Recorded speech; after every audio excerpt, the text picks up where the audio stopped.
Jadi sengaja kami mengundang teman-teman media ke sini, ini terutama untuk menyikapi persoalan Pilkada DKI Jakarta yang menurut informasi yang kami terima sebentar lagi ada proses rekapitulasi secara di tingkat provinsi ya teman-teman. Kami lembaga advokasi hukum Partai Gerindra menyikapi perkembangan Pilkada Jakarta. Ternyata setelah kami amati dan kita turunkan tim juga di lapangan, ada beberapa catatan dari lembaga advokasi hukum yang terjadi di lapangan sebenarnya. Menurut catatan kami, yang pertama adalah persoalan C6 yang tidak terdistribusi dengan benar, yang tidak disampaikan kepada pemilih. Nah, itu banyak sekali terjadi. Misalnya di Jakarta Pusat itu ada 24 kasus yang kami temukan. Kemudian di Jakarta Barat itu ada 14 kasus yang kami temukan. Di Jakarta Utara ada 40 kasus yang kami temukan ya menurut catatan kami. Kemudian di daerah Jakarta Timur ada 80 kasus yang C6-nya tidak terdistribusi.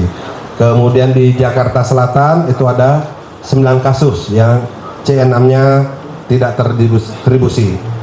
Menurut catatan kami dari sekian banyak C6 itu ada total 167 C6 yang tidak terdistribusi.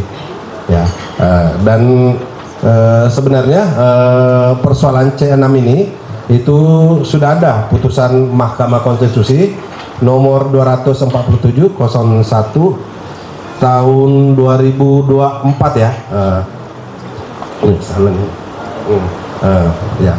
C6 yang tidak terdistribusi adalah objek PSU. Itu intinya pada putusan Mahkamah Konstitusi bahwa C6 yang tidak terdistribusi adalah objek PSU. Ini sudah kami laporkan, ada teman-teman itu, ternyata sampai saat ini Panwas ataupun Bawaslu DKI tidak melakukan PSU di beberapa TPS yang C6-nya tidak terdistribusi dengan benar. Kemudian yang kedua ada lebih dari 80 laporan yang telah dilakukan baik oleh relawan, baik oleh masyarakat luas ataupun tim sukses yang ke Bawaslu, dilaporkan ke Bawaslu, namun hingga saat ini tidak jelas perkembangannya. Kami belum mendapatkan update dari Bawaslu terkait sekitar 80 laporan masyarakat yang kami masukkan ataupun relawan yang masukkan ke Bawaslu DKI. Di antaranya intinya yang 80 ini adalah persoalan DPK ya, daftar pemilih khusus. Itu ada yang tidak sesuai TPS-nya. Kemudian dugaan pemilih mencoblos lebih dari 1 kali. Kemudian salah coblos tidak sesuai TPS. Kemudian domisili pemilih beda provinsi maupun pemilih domisili namun tidak terdaftar di DPT.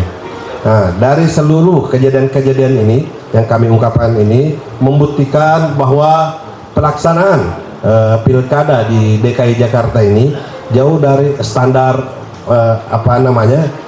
kualitas yang sangat kita harapkan ya, berbeda dengan beberapa daerah-daerah lain, sehingga kami secara tegas dan menyatakan bahwa dalam pelaksanaan pemilu kada di tingkat DKI Jakarta ini pelaksana pemilu baik KPU maupun Bawaslu itu tidak profesional ya.